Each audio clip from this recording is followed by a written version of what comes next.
पौराणिक मान्यता है कि वट सावित्री व्रत करने से पति की आयु लंबी होती है और परिवार में भी सुख समृद्धि बनी रहती है। यही नहीं, अखंड सौभाग्यवती भव का भी आशीर्वाद प्राप्त होता है। ऐसा इसलिए होता है क्योंकि इस दिन से जुड़ी पौराणिक कथा प्रचलित है।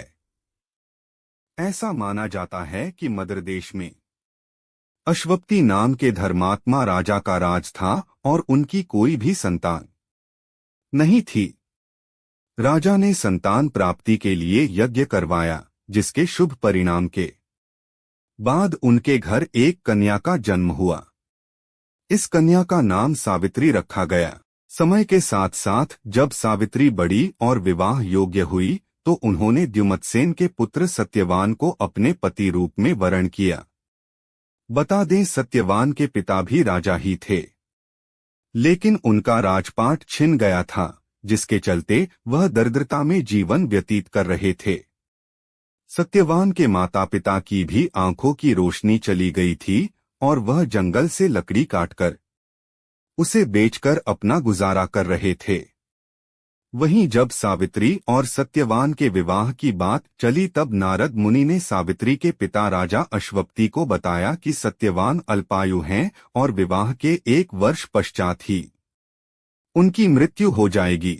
नारद मुनि की बात सुनकर सावित्री के पिता ने उन्हें समझाने का बहुत प्रयास, लेकिन वह नहीं मानी।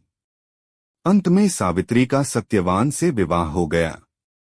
शादी के बाद सावित्री अपने सास-ससुर और पति की सेवा में लग गई। फिर एक दिन वो दिन भी आ गया जिसका जिक्र नारद मुनि ने किया था, सत्यवान की मृत्यु। उसी दिन सावित्री भी सत्यवान के साथ वन को गई।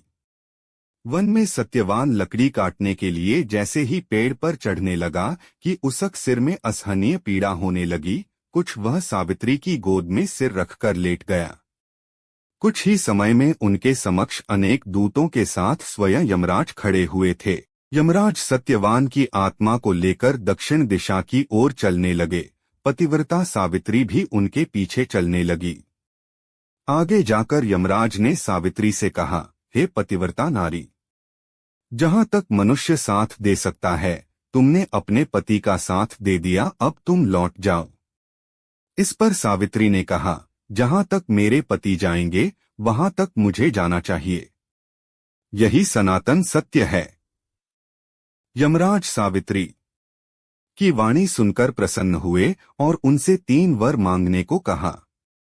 यमराज की बात का उत्तर देते हुए सावित्री ने कहा, मेरे सास-ससुर अंधे हैं, उन्हें नेत्र ज्योति दें। यमराज ने तथास्तु कहकर उसे लौट जाने को कहा और आगे बढ़ने लगे, किंतु सावित्री यम के पीछे ही चलती रही।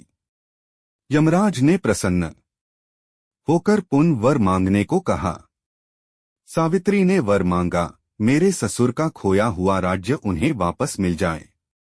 इसके बाद सावित्री ने यमदेव से वर मांगा, मैं सत्यवान के 100 पुत्रों की मां बनना चाहती हूँ, कृपा कर आप मुझे यह वरदान दे। सावित्री की पतिभक्ति से प्रसन्न हो सावित्री से तथास्तु कहा, जिसके बाद सावित्री ने कहा कि मेरे पति के प्राण तो आप लेकर जा रहे हैं, तो आपके पुत्र प्राप्ति का वरदान कैसे पूरा होगा।